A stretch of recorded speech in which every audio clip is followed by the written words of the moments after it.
Oke.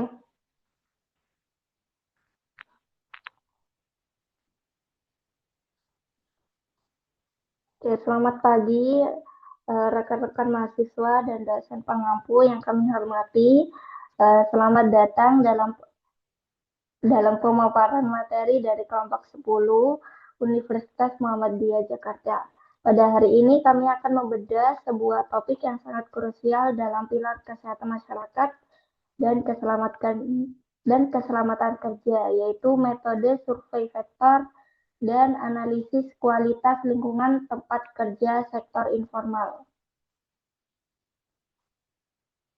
Melalui pembahasan ini, kita tidak hanya melihat angka atau teori di atas, tetapi juga memahami realitas di lapangan. Sektor informal menyerap sebagian besar tenaga kerja di Indonesia, namun seringkali luput dari pengawasan standar K3 dan kesehatan lingkungan. Kami berharap materi ini dapat membuka wawasan mengenai pentingnya mengidentifikasi risiko dan juga melestarikan lingkungan kerja sejak dini demi masa depan pekerja Indonesia yang lebih sehat dan berkelanjutan. Next.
Kemudian untuk slide kedua yaitu profil anggota kelompok. Izinkan saya memperkenalkan tim dari kelompok 10 yang beranggotakan 2 orang.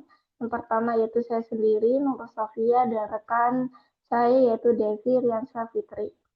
Kami berdua telah melakukan tinjauan dan analisis mendalam untuk menyusun materi ini agar mudah dipahami.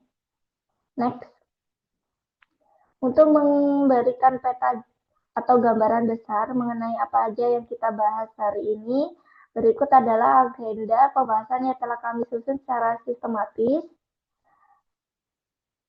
Yang dimulai yaitu pendahuluan untuk memahami latar belakang masalah, kemudian kita masuk ke konsep dasar sektor, kemudian disusun materi inti yaitu mengenai metode survei, analisis, dan studi faktor di lapangan. Selanjutnya, fokus kita akan bergeser ke arah analisis kualitas lingkungan kerja sektor informal, dilanjutkan dengan pemetaan bahaya dan risiko kesehatan yang dihadapi pekerja, hingga diakhiri dengan metode penilaian risiko, serta studi kasus real di lapangan sebagai bentuk aplikasi teoritisnya.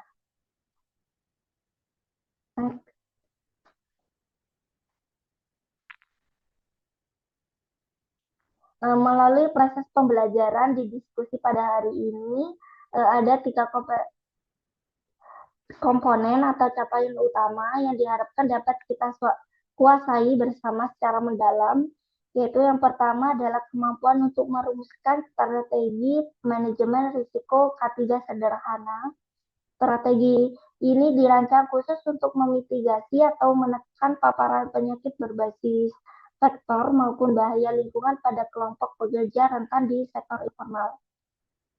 Kemudian untuk yang kedua yaitu kita diharapkan mampu menguraikan konsep dasar bioteknologi dari berbagai faktor penyakit serta menjelaskan secara ilmiah mengapa pelaksanaan survei faktor ini sangat urgent untuk dilakukan. Kemudian untuk terakhir yaitu kompetensi ketiga Yang terakhir yaitu kemampuan untuk mendiagnosis kualitas lingkungan kerja sektor informal. Di sini berdasarkan parameter bahaya fisik, kimia, biologi, dan ergonomi yang ada di sekitar pekerja. Next. Kemudian di sini ada landasan teologis dan relevansi Al-Quran. Dalam Al-Quran surat Al-Baqarah ayat 195, Allah SWT berfirman yang artinya, dan belanjakanlah harta bendamu di jalan Allah, dan janganlah kamu menjatuhkan dirimu sendiri ke dalam kebinasaan, dan berbuat baiklah karena sesungguhnya Allah menyukai orang-orang yang berbuat baik. Ayat ini secara tegas melarang kita mengabaikan terhadap keselamatan diri dan lingkungan yang bisa membawa penyakit. Hal ini diperkuat oleh hadis Nabi riwayat Muslim yang menegaskan bahwa kesucian atau kebersihan itu adalah sebagian dari iman. Oleh karena itu, melakukan survei faktor, menjaga kebersihan tempat kerja, dan melindungi kesehatan para pekerja informal bukan sekedar pemenuhan regulasi duniawi, melainkan sebuah bentuk implementasi nyata dari perwujudan syariat Islam. Next.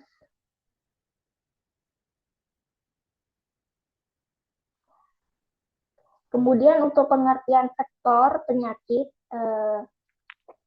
secara definisi ilmiah, sektor penyakit adalah organisme arthropoda atau hewan yang tidak bertulang belakang yang bertindak sebagai agen penular, pembawa, sekaligus penyebar patogen.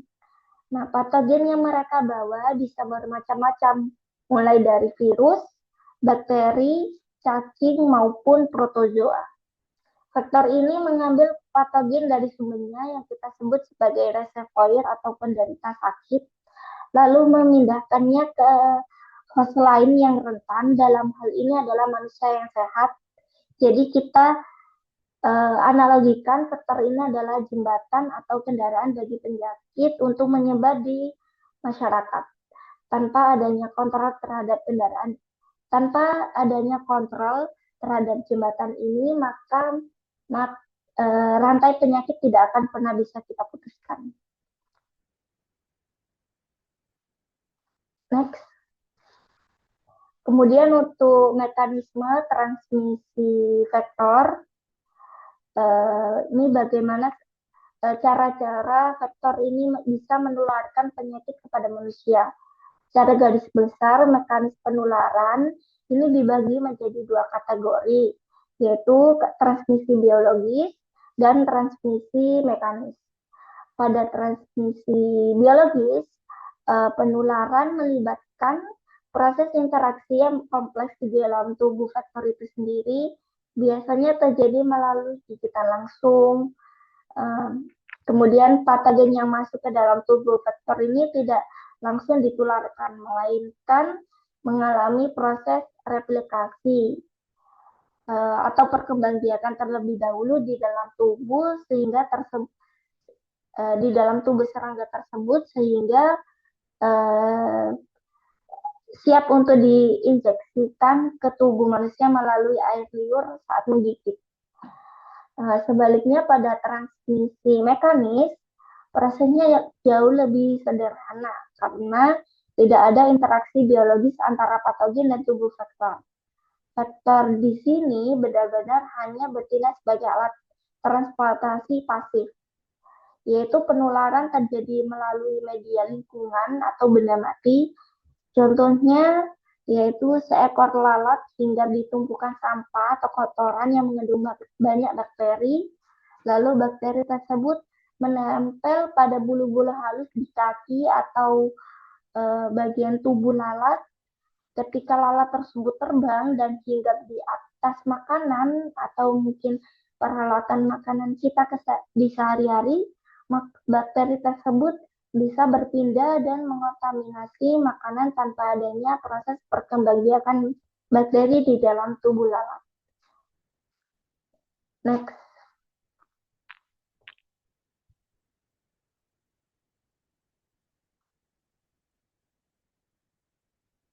Kemudian ada jenis-jenis vektor utama di Indonesia. Yang kita tahu Indonesia adalah negara tropis dengan kelembapan tinggi, ya. Jadi sebagai perkembangbiakan berbagai jenis vektor. Ada 5 jenis vektor utama yang paling sering kita temui dan jumpai dan juga menjadi ancaman serius bagi kesehatan masyarakat di Indonesia. Yang pertama yaitu nyamuk Aedes aegypti yang menjadi faktor utama penyakit demam berdarah DBD maupun chikungunya dan Zika. Karakteristik utamanya adalah mereka menyukai genangan air yang jernih dan bersih, biasanya juga pada wadah buatan manusia di dalam rumah, serta juga memiliki pola aktivitas menggigit yang sangat aktif pada siang hari. Kemudian yang nomor 2 yaitu nyamuk Anopheles yang merupakan penularan penyakit malaria. Berbeda dengan nyamuk Aedes tadi, kalau yang nyamuk Anopheles ini lebih menyukai perairan alami seperti rawa atau sawah, dan juga mereka aktif menggigit pada malam hari. Ketiga yaitu nyamuk Culex yang bertanggung jawab atas penularan penyakit filariasis atau kaki gajah. Untuk nyamuk ini sangat menyukai air limbah domestik yang kotor dan keruh, contohnya got atau saluran air yang tersumbat di sekitar pemukiman padat. Untuk keempat yaitu lalat rumah yang bertindak sebagai faktor mekanis utama untuk penyakit saluran pencernaan. Contohnya yaitu seperti kolera, tiroid, maupun diare. Akibat kebiasaan mereka yang menyukai tempat kotor, pola perilaku menggigit atau aktivitasnya itu di siang hari atau malam hari juga.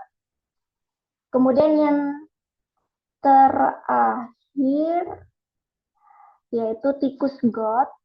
Khususnya tikus got ini menularkan bakteri Leptospira melalui urinnya yang bercampur dengan air banjir ataupun genangan air di tempat kerja atau lingkungan rumah yang bisa memicu penyakit leptospirosis yang mematikan. Next.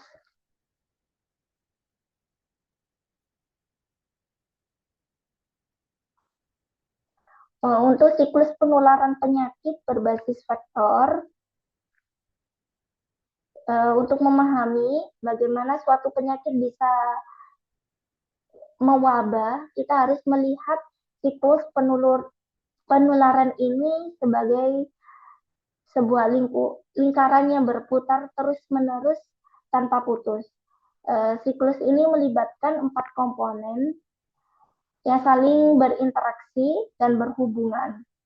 Untuk komponen pertama yaitu agen patogen, yaitu si penderita.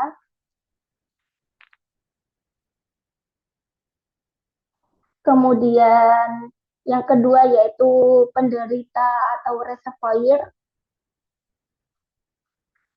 yaitu manusia atau hewan yang sudah terinfeksi.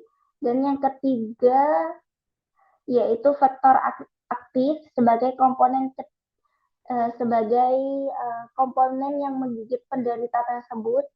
Patogen akan masuk ke tubuh faktor dan mengalami masa inkubasi ekstrinsik hingga faktor tersebut menjadi infektif. Setelah masa itu lewat, faktor akan menggigit hasil rentan atau manusia yang sehat sehingga penyakit berpindah. Namun yang perlu kita garis bawahi, yaitu sebagai ahli kesehatan lingkungan bahwa seluruh interaksi ini sangat dipengaruhi oleh faktor lingkungan, yaitu yang nomor 4. Karena memang mempengaruhi karena dipengaruhi suhu udara, kelembapan, curah hujan, serta sanitasi lingkungan kerja yang buruk akan mempercepat siklus hidup vektor, kemudian juga meningkatkan frekuensi menggigit dan memperpendek masa inkubasi ekstrinsik patogen, sehingga memang wabah terjadi lebih cepat. Next.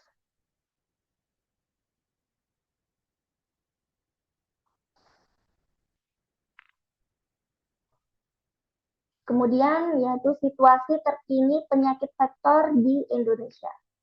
Bisa dilihat data real lapangan mengenai situasi penyakit berbasis vektor di Indonesia saat ini. Tantangan yang dihadapi memang sangat besar, yaitu beban kasus penyakit seperti DBD di Indonesia itu menunjukkan fluktuasi, ya peningkatannya tajam dari tahun ke tahun. Fluktuasi yang sangat tajam. Jadi penurunan dari tahun ke tahun yang dipicu oleh cuaca ekstrim akibat fenomena perubahan iklim,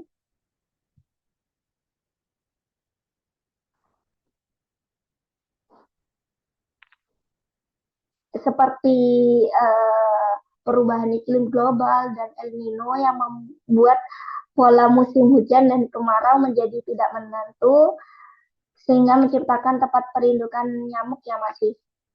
Kemudian untuk proporsi kasus terbesar ternyata tidak lagi didominasi oleh anak-anak, melainkan berada pada kelompok umur produktif, yaitu 15 hingga 44 tahun, yang bisa mencapai angka 56,2%.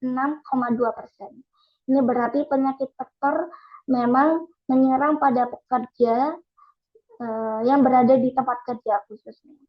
Namun juga ada angka fatalitas yang menunjukkan tren penurunan yang positif, yang berarti sistem rujukan dan penanganan klinis kita di rumah sakit sudah semakin membaik, meskipun angka kesakitan atau morbilitas masih tetap tinggi. Next.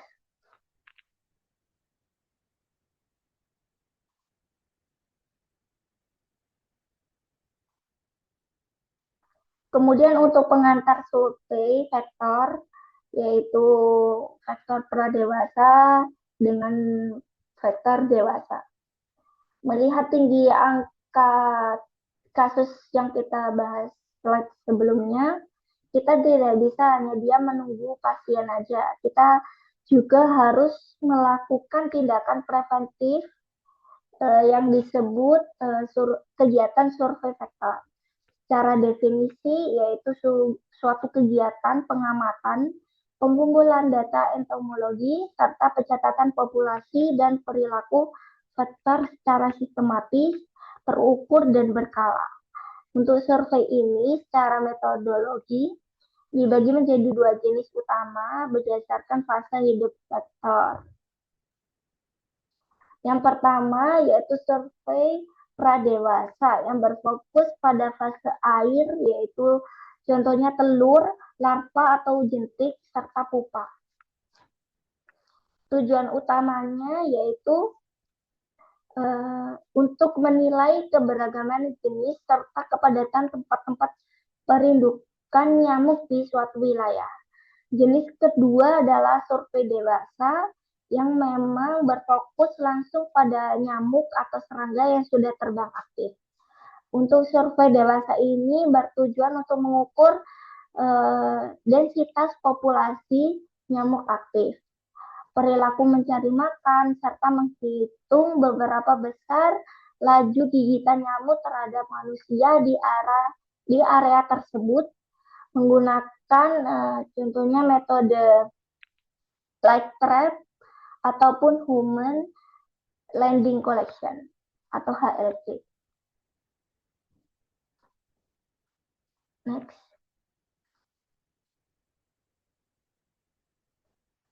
Untuk urgensi dan pentingnya survei vektor, mengapa kita harus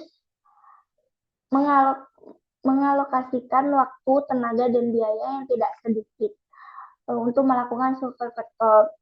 Karena memang survei ini dinilai sangat krusial dalam manajemen kesehatan lingkungan karena memang ada 3 alasan yang mendasarinya. Yang pertama yaitu survei vektor berfungsi sebagai sistem peringatan dini melalui data kepadatan jentik dan nyamuk yang dikumpulkan secara berkala. Kita bisa memprediksi kemungkinan terjadinya lonjakan kasus sebelum masyarakat mulai jatuh sakit dan memadati puskesmas. Kemudian untuk kedua yaitu survei ini menciptakan efisiensi alokasi anggaran kontrol. Selama ini kesalahan fatal yang sering terjadi di lapangan adalah melakukan tindakan reaktif ya seperti fogging ataupun penyemprotan massal secara buta tanpa data dasar.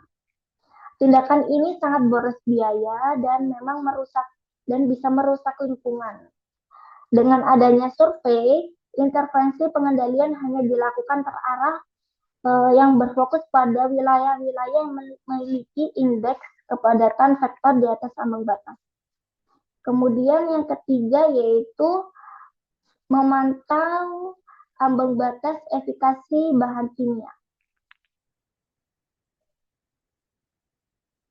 yaitu melalui pengujian sampel nyamuk hasil survei kita bisa mendeteksi secara dini apakah populasi nyamuk di wilayah tersebut itu sudah mengalami resistensi atau kebal terhadap insektisida tertentu sehingga kita bisa menghindari kegagalan fatal dalam program pengendalian. Next. Tujuan dan manfaat survei vektor secara lebih rinci mengenai tujuannya yaitu ada 3. Yang pertama yaitu mengidentifikasi jenis atau spesifik vektor yang aktif di suatu kawasan. Karena beda spesies, maka akan beda pula cara penanganannya. Kedua, yaitu untuk mengetahui peta sebarannya dari tempat-tempat perindukan tersembunyi. Kemudian yang ketiga, dengan tujuan untuk mengukur indeks populasi secara berkala yang berguna untuk melihat tren kenaikan atau penurunan populasi vektor tersebut. Sementara itu, manfaat yang kita dapat dari tujuannya, yang kita dapat dari tercapainya tujuan tersebut, yang pertama yaitu sebagai pemangku kebijakan atau dinas kesehatan, survei ini menyediakan dasar ilmiah yang kuat dalam menentukan kapan dan di mana intervensi harus dilakukan. Kemudian bagi akademisi atau pelajar maupun praktisi, survei ini menyediakan data primer yang sangat berharga untuk riset epidemiologi jangka panjang. Dan yang tidak kalah penting bagi masyarakat, hasil survei yang dipublikasikan juga dapat membantu untuk meningkatkan kesadaran dan kewaspadaan mandiri yang memang berbasis data real di lapangan, bukan sekedar rumor maupun kepanikan tanpa dasar. Next.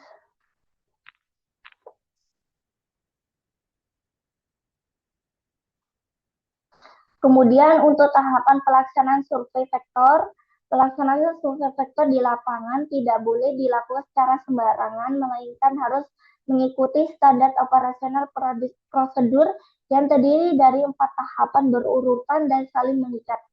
Untuk tahapan pertama yaitu perencanaan atau planning. Di tahapan ini, tim melakukan penentuan lokasi sampling berdasarkan peta kerawanan kasus, kemudian menentukan jadwal pelaksanaannya, menyiapkan logistik, serta melakukan kalibrasi terhadap seluruh instrumen laboratorium yang akan dibawa data tersebut dapat dihasilkan secara valid. Kemudian untuk tahap kedua yaitu pengumpulan data. Di bagian ini kerja lapangan yang sesungguhnya, di mana petugas turun langsung ke pemukiman atau tempat kerja untuk melakukan pemeriksaan jentik dari kontainer ke kontainer. Kemudian melakukan penangkapan nyamuk pada malam hari atau memasang perangkap serangga. Yang ketiga yaitu analisis dan pemetaan.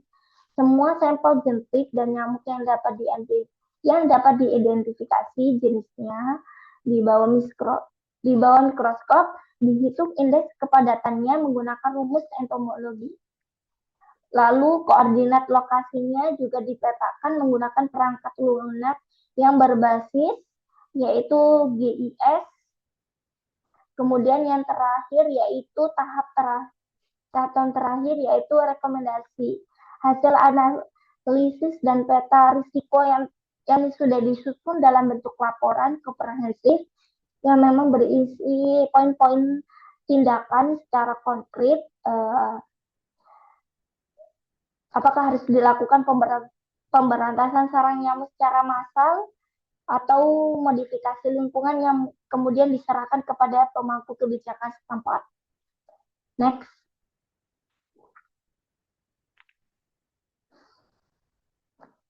Kemudian untuk metode survei pradewasa, mari kita pelajari metodologi teknis secara mendalam. Dimulai dari survei untuk fase pradewasa atau jentik nyamuk, ada 3 metode standar yang dilakukan dan diakui secara internasional. Yang pertama yaitu metode pertama dinamakan single larva metode. Sesuai dengan namanya, metode ini petugas memeriksa wadah air dan jika ditemukan jentik, petugas hanya akan mengambil tepat 1 ekor larva saja dari wadah tersebut menggunakan pipet, lalu memasukkan ke dalam botol untuk diidentifikasi spesiesnya di laboratorium. Dan juga metode ini sangat efektif dan menghemat waktu jika kita harus memeriksa ratusan rumah dalam waktu singkat, karena memang tidak perlu menguras atau mengambil semua jentik yang ada. Yang metode kedua yaitu visual survey. Metode ini jauh lebih cepat karena tidak melibatkan pengambilan sampel jentik sama sekali. Petugas cukup melihat secara visual menggunakan bantuan senter ke dalam bak atau wadah. Petugas hanya mencatat apakah kontainer tersebut positif terhadap jentik atau negatif, tanpa menghiraukan beberapa jumlah jentik atau spesiesnya. Metode ketiga adalah sampling kontainer. Di sini petugas melakukan klasifikasi dan pencatatan mendalam terhadap karakteristik fisik dari wadah air tersebut, seperti volume air, bahan pembuat kontainer, apakah plastik atau semen, kemudian letak kontainernya di dalam atau di luar rumah, serta kondisi penutupnya yang berguna untuk menganalisis karakteristik habitat favorit dari vektor di wilayah tersebut. Next. Jika metode sebelumnya mendeteksi jentik di dalam air, maka untuk mengukur populasi nyamuk dewasa yang sudah terbang bebas, kita menggunakan 3 metode yang berbeda. Yang pertama yaitu Human Landing Collection atau HLC. Metode ini bertujuan untuk menghitung seberapa besar laju gigitan nyamuk per orang setiap jamnya. Teknisnya, seorang petugas yang bertindak sebagai umpan atau duduk dengan umpan kaki terbuka di lokasi survei pada jam-jam tertentu ketika ada nyamuk yang hinggap di kulit kakinya dan baru akan mulai menggigit, petugas akan langsung menangkap nyamuk tersebut hidup-hidup dengan bantuan tabung hisap khusus tanpa membiarkan nyamuk tersebut menghisap darahnya. Kemudian metode kedua yaitu aspirator survei. Dalam metode ini digunakan untuk menangkap nyamuk yang sedang berada dalam fase istirahat atau resting. Petugas akan menyisir area dalam ruangan yang gelap dan lembab seperti di belakang lemari, di bawah tempat tidur, atau pakaian yang digantung. Ketiga yaitu pemasangan light trap atau perangkat cahaya. Alat ini menggunakan lampu khusus, biasanya sinar ultraviolet atau UV yang memang dikombinasikan dengan kipas penyedot kecil dan kantong jaring. Dalam metode ini sangat efektif dipasang pada malam hari di luar ruangan karena cahaya UV sangat memikat bagi nyamuk-nyamuk malam dari genus seperti genus Anopheles maupun nyamuk Culex untuk mendekat yang kemudian akan tersedot ke dalam perangkap. Next.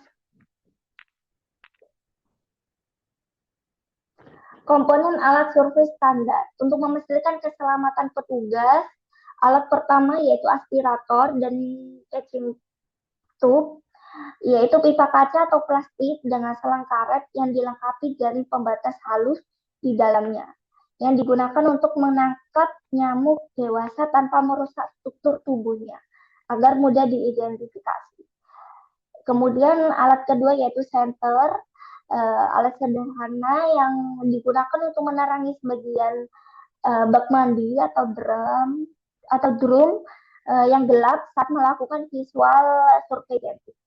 Kemudian alat ketiga yaitu pipet, tetes, dan botol vial yang memang berfungsi sebagai pengambil jentik dari air dan wadah penyimpanan sementara yang sudah diisi alkohol pengawet sebelum dibawa ke laboratorium. Yang terakhir, yang keempat yaitu oviprat atau perangkap telur berupa bejana plastik, silinder yang berwarna gelap yang diisi air dan diberi potongan kain atau bambu kasar sebagai media bagi nyamuk betina untuk meletakkan telurnya. Kemudian yang terakhir yaitu mikroskop stereo yang digunakan untuk melihat struktur morfologi rambut, duri, dan sayap nyamuk atau jentik secara detail demi menentukan taksonomi spesiesnya secara akurat.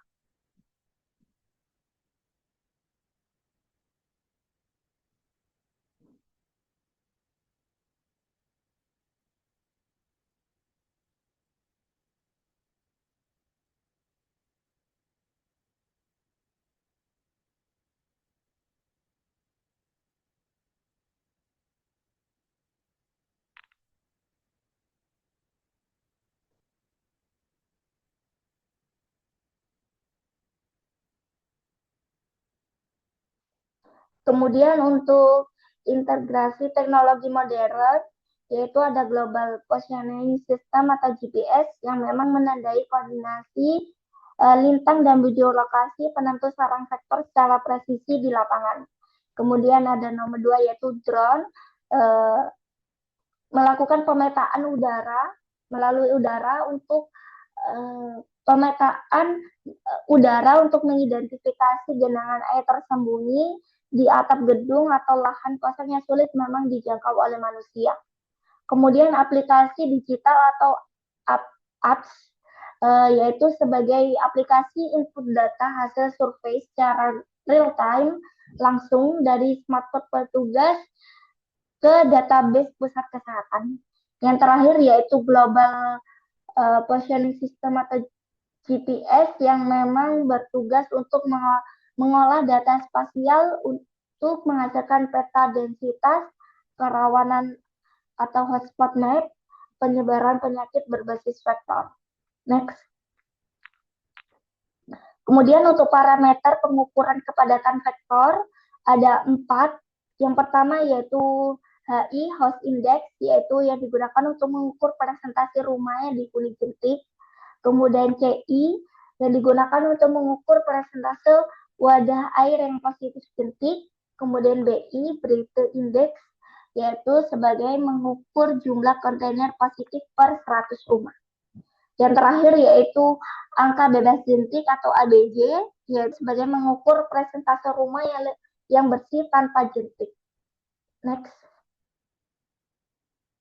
Kemudian untuk parameter kepadatan vektor bisa dihitung melalui rumus perhitungan. Yang pertama yaitu HI, House Index, dihitung dengan jumlah rumus positif jentik dibagi dengan total rumah yang diperiksa, kemudian dikalikan 100%. Untuk Container index dihitung dengan rumus yaitu jumlah kontainer positif jentik dibagi total kontainer yang diperiksa dan dikalikan 100%. Kemudian untuk BI yaitu Pareto Index dihitung dengan rumus yaitu jumlah kontainer positif jentik dibagi dengan total rumah yang diperiksa dikali 100. Untuk catatan hasil BI ini dinyatakan dalam bentuk angka mutlak per 100 rumah, bukan persen. Kemudian untuk ADJ, yaitu jumlah rumah tanpa jentik dibagi total rumah yang diperiksa, kemudian dikalikan 100%. Untuk pemerintah Indonesia menetapkan target nasional untuk ADC ini adalah sebesar 95 atau lebih. 95% atau lebih. Jika suatu wilayah memiliki nilai ADC di bawah 95%, artinya memang wilayah tersebut berada dalam zona risiko tinggi atau merah terhadap potensi terjadinya ledakan wabah penyakit DBD dan memang sangat memerlukan intervensi darurat segera.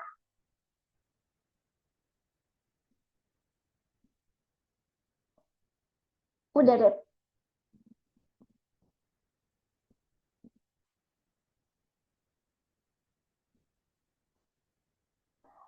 Untuk slide selanjutnya akan dijelaskan oleh rekan saya.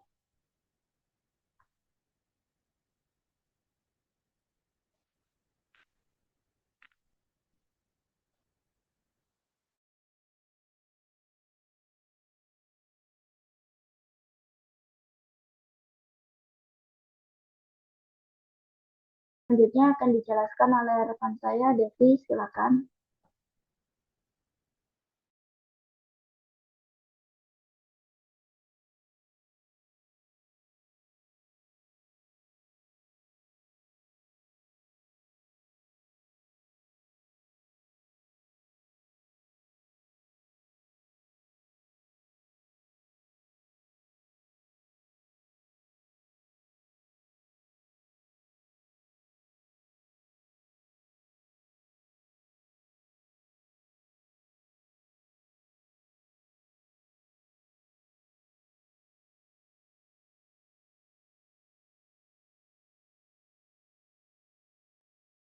Oke, baik. Selanjutnya pada pemaparan materi ini dilanjutkan dengan interpretasi eh, hasil survei vektor itu sendiri.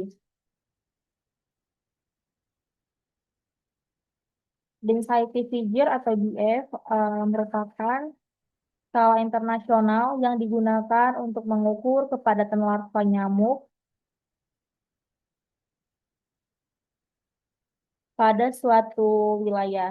Nilai DF ini juga diperoleh berdasarkan dari kombinasi ketiga kombinasi atau komponen utama yang mencakup yaitu house index atau HI, kedua container index atau CI dan breadth index atau DI.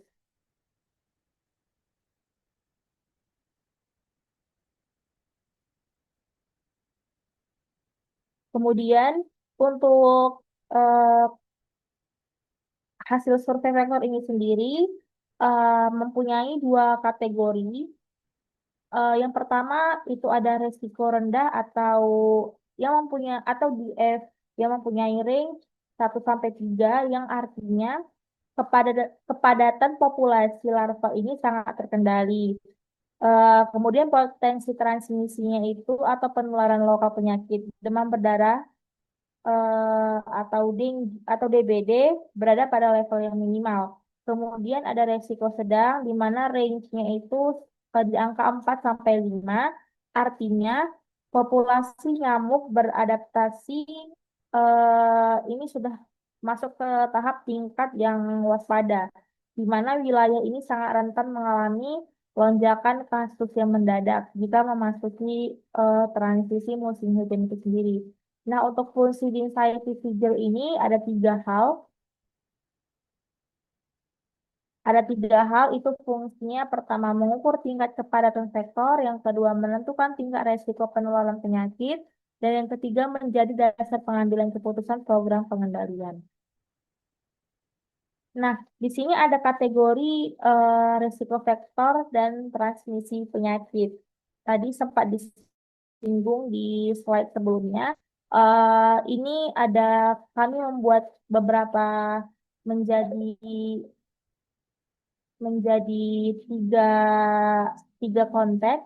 Itu risiko rendah di F1 sampai 3 artinya kepadatan warga terkendali dan risiko penularan DBD-nya sangat rendah. Dan yang kedua itu risiko sedang, itu di F4 sampai 5 artinya sudah perlu kewaspadaan, kemudian berpotensi terjadi peningkatan kasus saat musim hujan. Dan yang ketiga itu sudah risiko tinggi, di mana populasi nyamuk sangat tinggi dan potensi terjadinya kejadian luar biasa itu sudah meningkat. Ini untuk apa namanya metode analisis data survei vektor. Ini yang pertama pada analisis spasial atau pemetaan GIS ini artinya untuk memetakan eh, lokasi secara geografis di mana di sini kita bisa mengetahui di mana ditemukannya jentik-jentik ini. Di sini kita bisa lihat ada dua dua legenda atau maksudnya dua tanda di mana yang kita pertama itu kasih tanda bulat merah artinya itu kontainer yang positif dan rumah yang positif. Nah, ini digunakan sebagai untuk mengidentifikasi klaster sebaran dan menemukan titik epicentrum atau hotspot penularan utama khususnya di lingkungan itu sendiri. Dan yang kedua ini ada analisis masih sama dengan metode analisis data survei vektor. Yang kedua ini dengan analisis tren temporal atau waktu.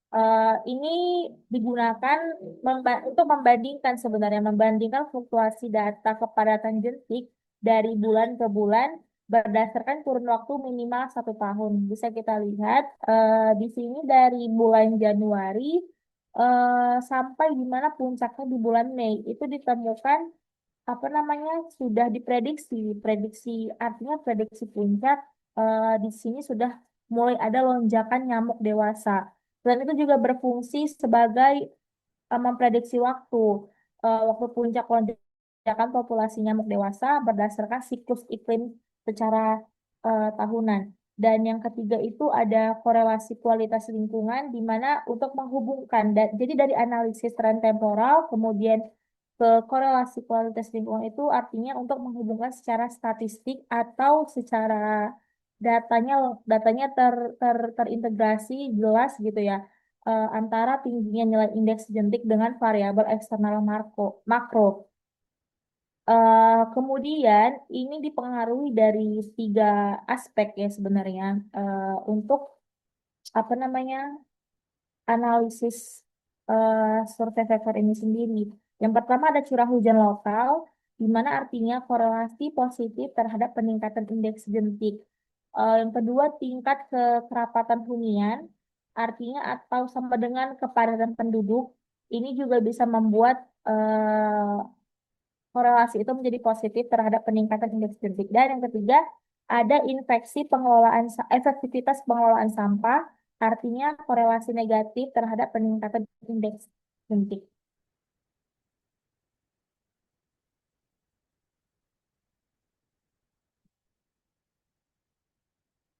Nah, kemudian ini pemanfaatan sistem informasi geografis. Yang pertama itu kegunaan dari site itu sendiri. Yang pertama ada memetakan lokasi yang beresiko tinggi, kemudian yang kedua menentukan wilayah secara prioritas dengan intervensi, yang ketiga mempermudah untuk memonitoring kasus. Untuk manfaatnya itu pastinya datanya lebih akurat dan visualisasinya juga lebih mudah dipahami. Untuk strategi pengendalian vektor eh, ini ada pengendalian fisik di mana PSM 3M+. Yang pertama pasti udah pasti udah tau lah di kalangan masyarakat gitu, udah nggak asing lagi. Yang pertama ada menguras tempat penampungan air, kemudian menutup tempat penampungan air, kemudian mendaur ulang barang bekas. Dengan tujuannya adalah untuk memutus siklus hidup nyamuk dan menghilangkan tempat perkembangbiakannya. Ini strategi secara biologinya. Artinya pasti menggunakan metode. Metode yang pertama itu adalah dengan menggunakan ikan pemakan jentik. Dan yang kedua dengan Bacillus thuringiensis israelensis atau BTI. Dengan keunggulannya pasti sudah ramah lingkungan dan tidak menimbulkan resistensi di kalangan masyarakat. Ini untuk pengendalian kimia dan edukasi perilaku. Nah, untuk di pengendalian kimia sendiri, ini menggunakan atau dengan penggunaan larvasida atau abate. Dan yang kedua, pastinya sudah fogging dengan fokus pada wilayah yang ditemukan kasus DBD itu sendiri.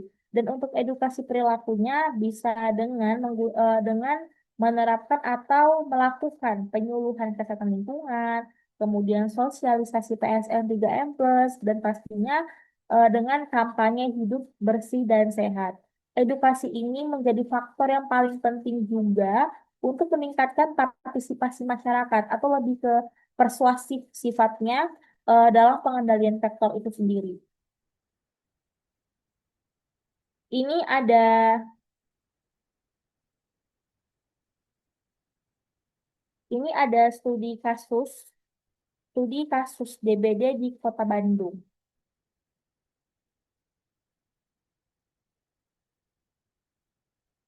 Kota Bandung ini merupakan salah satu wilayah yang masih menghadapi masalah demam berdarah tinggi atau DBD. Tingginya kepadatan penduduk, kondisi lingkungan, serta curah hujan yang cukup tinggi menjadi faktor utama dan yang mendukung dalam perkembangan sektor penyakit itu sendiri. Di sini bisa kita lihat, di sini ada keterangan untuk yang box yang atau blok yang berwarna merah itu ditandai dengan zona merah atau high risk zone, dan yang kedua itu ada zona risiko tinggi, dan yang ketiga ada zona yang tidak mencakup kedua hal tersebut.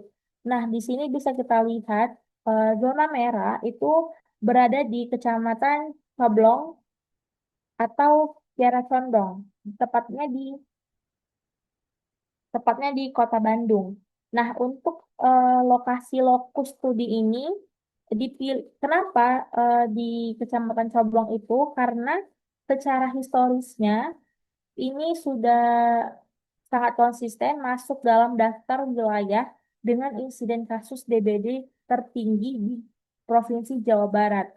Akibatnya salah satunya adalah kepadatan penduduk yang sangat tinggi. Kemudian untuk kondisi awal kualitas lingkungan itu, untuk karakteristik permukiman itu sangat padat dan pastinya sudah kawasan urban dengan jarak antar rumah yang sangat rapat, kemudian mempercepat fluktuasi penularan dari gigitan nyamuk, dan banyaknya tempat penampungan air atau TPA buatan warga. Kayak contohnya itu ada drum dan bak penampungan akibat distribusi air bersih yang tidak merata. Dan masih banyaknya barang bekas tak terpakai yang masih berserakan atau masih kurang tertata di sekitar area permukiman tersebut. Untuk riwayat epidemiologi wilayah ini sendiri berdasarkan dari laporan Dinas Kesehatan, di wilayah ini memiliki angka insiden rate atau IR DBD yang fluktuatif namun cenderung tinggi di atas standar nasional atau lebih besar dari 49 per 100.000 penduduk dan sering mengalami lonjakan kasus tajam di awal musim penghujan.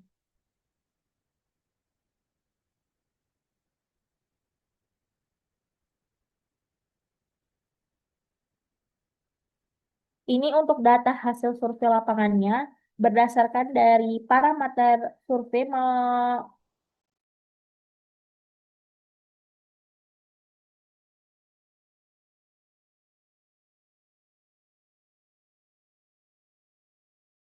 data hasil survei lapangan.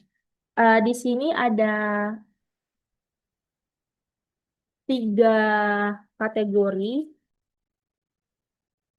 di mana yang pertama ada parameter survei, kemudian hasil capaian lapangan, dan status atau ambang batas aman dari Kemenkes. Untuk parameter survei yang pertama, ini berdasarkan dari total rumah atau jumlah rumah yang diperiksa. Ini hasil capaiannya didapatkan 150 rumah, yang artinya sebagai sampling wilayah itu sendiri. Untuk statusnya ini masuk ke dalam sebagai baseline survei puskesmas. Yang kedua sebagai rumah positif, di mana hasilnya didapat 48 rumah atau HI-nya itu mencakup atau berjumlah 32%. Ini dengan status atau ambang berdasarkan Kemenkes sudah sangat tinggi karena ambang aman dari Kemenkes itu adalah kurang dari 5%. Kemudian untuk kontainer yang positif ini didapatkan hasilnya adalah 88 wadah atau CI-nya berjumlah 22% dengan status sangat tinggi, di mana sudah diperjelas tetap ambang aman dari Kemenkes itu sendiri adalah kurang dari 5%. Dan yang terakhir adalah angka bebas jentik atau ABJ. Ini hasil capaiannya mencapai angka 68% dengan status atau ambang batas dari Kemenkes itu adalah gagal target, di mana target nasional Kemenkes RI itu lebih kurang 95%.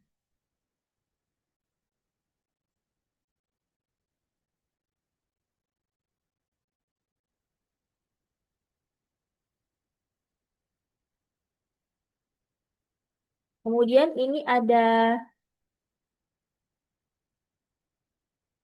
interpretasi hasil survei lapangan. Hasil survei menunjukkan bahwa nilai HI sebesar 32% dan CI sebesar 22%. Artinya masih jauh di atas ambang aman yang telah ditetapkan oleh Kementerian Kesehatan atau Kemenkes. Selain itu, nilai ABJ-nya hanya mencapai 68%, sedangkan target minimal adalah 95%. Hal ini menunjukkan bahwa wilayah tersebut memiliki resiko penularan DBD yang sangat atau cukup tinggi.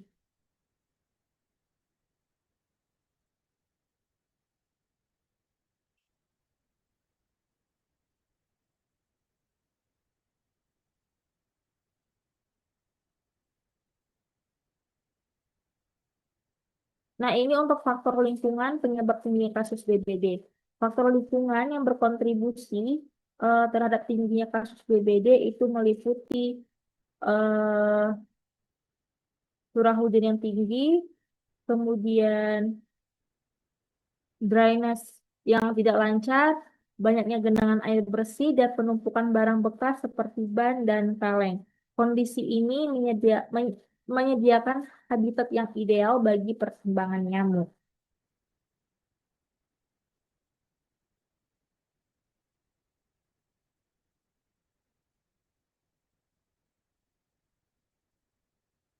Kemudian ini ada faktor perilaku dari masyarakatnya sendiri, eh, di mana perilaku masyarakat juga pastinya berpengaruh terhadap peningkatan kasus DBD. Antara lain,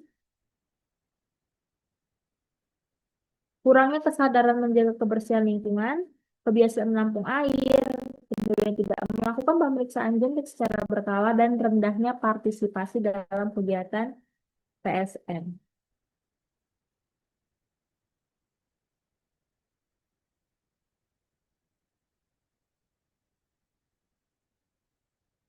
Kemudian dari segi metode pengawasan, kegiatan ini masih dikatakan belum optimal sehingga menyebabkan peningkatan populasi nyamuk. Beberapa kendala yang ditemukan itu seperti pemeriksaan hanya berfokus pada rumah tinggal, kemudian area pasar dan sektor informal belum terjangkau, dan terdapat wilayah yang belum terpantau secara rutin. Akibat dari ketiga hal ini adalah masih banyak lokasi yang berpotensi menjadi tempat berkembang biaknya nyamuk.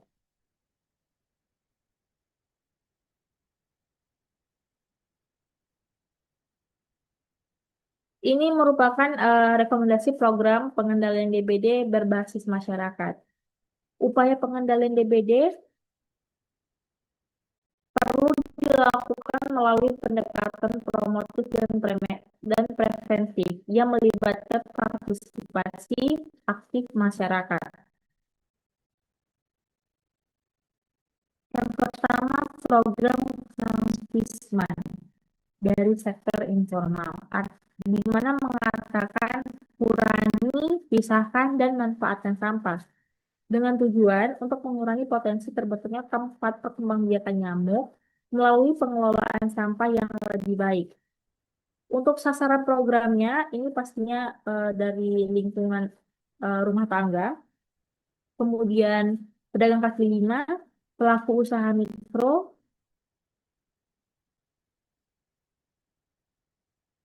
dan komunitas masyarakat perkotaan.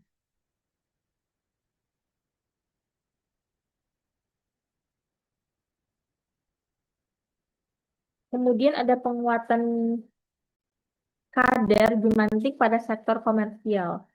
Pengendalian faktor yang efektif memerlukan perluasan cakupan surveillance hingga ke sektor komersial dan lingkungan kerja informal. Dari strategi pelaksanaannya bisa dilakukan dengan cara pelatihan kader Jumantik secara mandiri, kemudian pemantauan jentik secara berkala, dan pelaporan hasil survei kepada puskesmas. Manfaatnya adalah memperluas cakupan pengawasan, meningkatkan deteksi dini keberadaan vektor, dan mendukung pengendalian berbasis komunitas. Ini untuk penilaian risiko kesehatan dan keselamatan kerja atau K3. Artinya, penilaian risiko ini dilakukan menggunakan pendekatan secara matriks risiko dengan mempertimbangkan kemungkinan kejadian atau likelihood dan tingkat keparahan dampak atau severity. Hasil dari penilaian risiko ini, komponen untuk likelihood itu bernilai 4 sampai 5.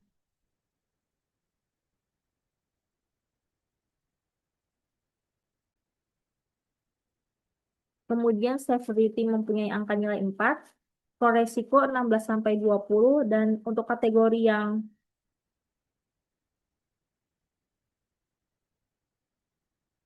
risiko eh, tingkat ekstrim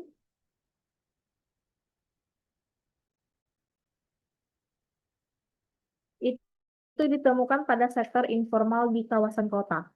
Dengan interpretasi tingginya kepadatan sektor serta potensi komplikasi akibat infeksi dengue menunjukkan bahwa pekerja sektor informal memiliki tingkat risiko kesehatan yang signifikan.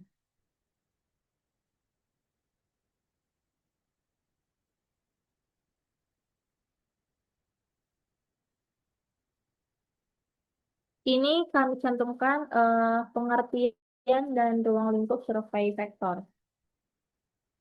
Bisa kita lihat gambar di sebelah kiri ini merupakan gambar di mana pedagang kaki lima yang sedang menjajarkan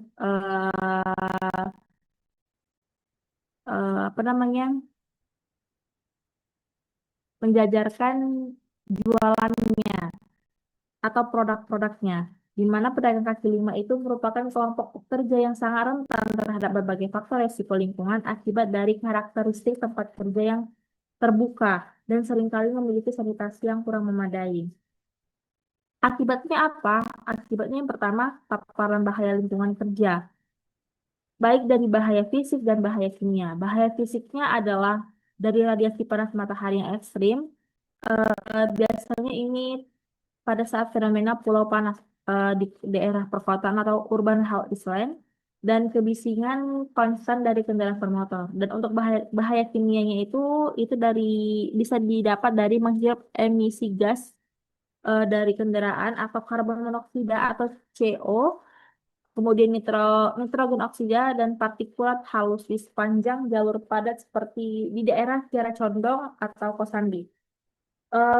Kemudian ini dari kondisi sanitasi dasar lapaknya, di mana pada lapak pedagang kaki lima ini didirikan secara semi permanen sebenarnya di atas saluran drainase atau selokan, yang di mana kondisinya selokan terbuka. Kondisi selokan juga ya terdapat genangan air yang kotor dan pastinya sudah terdapat tumpukan beberapa sampah anorganik. Dan kedua itu ada genangan air statis di selokan tersebut menjadi tempat dasar atau menjadi tempat awal perindukan ideal bagi si nyamuk Aedes aegypti ini dan Culex sp. Hasil penilaian dari matriks resiko itu kategorinya sudah sangat tinggi, di mana pekerja mengalami resiko kesehatan ganda, yaitu infeksi saluran pernapas atau ISPA, akibatnya dari populasi udara jalanan, serta penyakit DBD dari akibatnya tinggi dan intensitas jentik di area lapak. Jadi sebenarnya dari kejadian atau dari konteks pedagang kaki lima ini bisa mencakup dua penyakit, itu ISPA dari polusi udara dan DBD yang dari densitas jentik tinggi ini atau nyamuk Aedes ini.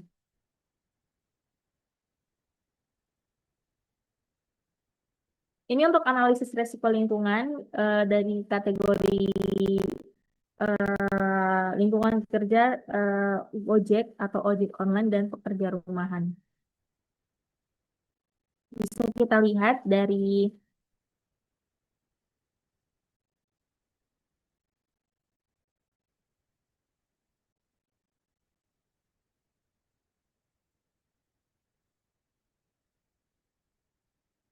lihat dari eh, kategori pengemudi ojek online ini eh, ternyata mempunyai dampak kesehatan yang utama gitu, seperti gangguan fungsi paru dan low back pain. Kemudian mereka juga mendapatkan paparan yang bahaya. Itu pastinya dari beban ergonomi saat berkendara lama. Itu biasanya kalau lebih dari 8 jam per hari. Kemudian sudah pastinya pengemudi ojek online ini mengalami kemacetan gitu. Jadi semakin lama dia untuk eh, duduk di atas kendaraannya gitu. Dan yang kedua ada getaran seluruh tubuh dari mesin motornya. Nah, hasil kesehatan yang didapat itu pastinya sudah terpapar polusi dari jalanan makro secara konstan dan pastinya sudah memicu penurunan kapasitas fungsi vital paru. Dan titik resiko faktornya juga pasti bisa di bisa dirasakan itu didapat biasanya dari area pangkalan Gojeknya gitu atau area mangkalnya yang seringkali berada di dekat saluran atau selokan tadi. Jadi jalan yang buruk terus itu menjadikannya penularan DBD dari gigitan nyamuk pada saat siang hari. Dan ini bisa dilihat dari pekerja rumahan ternyata juga bisa mendapatkan dampaknya gitu. Dampak kesehatan utamanya yang itu pasti dirasakan kelelahan visual mata, kemudian carpal tunnel syndrome, terus gangguan muskuloskeletal. Ini kelelahan dari segi visual biasanya kita kalau di rumah ini mendapatkan pencahayaan yang minim, itu kurang dari 200 lux. Sudah pastinya mengakibatkan mata kita gampang lelah. Dari gangguan muskuloskeletalnya itu eh, gerakan yang repetitif sehingga mencapai atau memicu carpal tunnel syndrome atau CTS. Dan pastinya sudah kita nggak mungkin nggak dapat dampak dari resiko faktor DBD ini. Seperti kayak contohnya kami ambil dari seorang penjahit ya, di mana tumpukan kain itu atau kardus yang kondisi tempatnya itu gelap menjadi tempat istirahat atau tempat atau sarangnya dari nyamuk Aedes aegypti ini.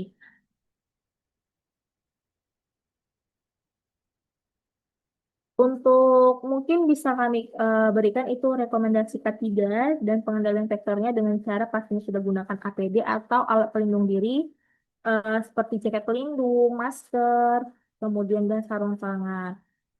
Kemudian dengan cara melakukan perbaikan lingkungan dengan ventilasi silang dan pencahayaan, gunakan pencahayaan yang cukup dan pastinya sudah dengan cara mengelola sampah dan selokan di area sekitar dengan cara membersihkan selokan dan rapi untuk meraptilkan bahan di area kerja dan melakukan PSM 3M+ dengan cara menguras, menutup, mendaur ulang dan tilus atau larva sudah menggunakan pelanggit. Upaya pengendalian risiko dan rekomendasi intervensi ketiga, pengendalian risiko dilakukan berdasarkan hierarki pengendalian untuk menciptakan lingkungan kerja yang lebih aman dan sehat. Ini bisa dengan cara 3 hal, yaitu engineering control dengan revitalisasi sistem drainase atau selokan, kemudian penutupan saluran air yang terbuka, perbaikan ventilasi dan pencahayaan ruang kerja. Kedua, ada administrative control, di mana bisa dilakukan dengan untuk mengatur jam kerja yang lebih aman dan pelaksanaan inspeksi lingkungan secara berkala dan penyusunan pedoman secara eh, safe housekeeping. Dan yang ketiga pasti sudah penggunaan alat pelindung diri atau APD dengan masker, respirator atau masker N95, sarung tangan kerja sesuai jenis pekerjaan yang dilakukan, dan APD pendukung lainnya sesuai kebutuhan.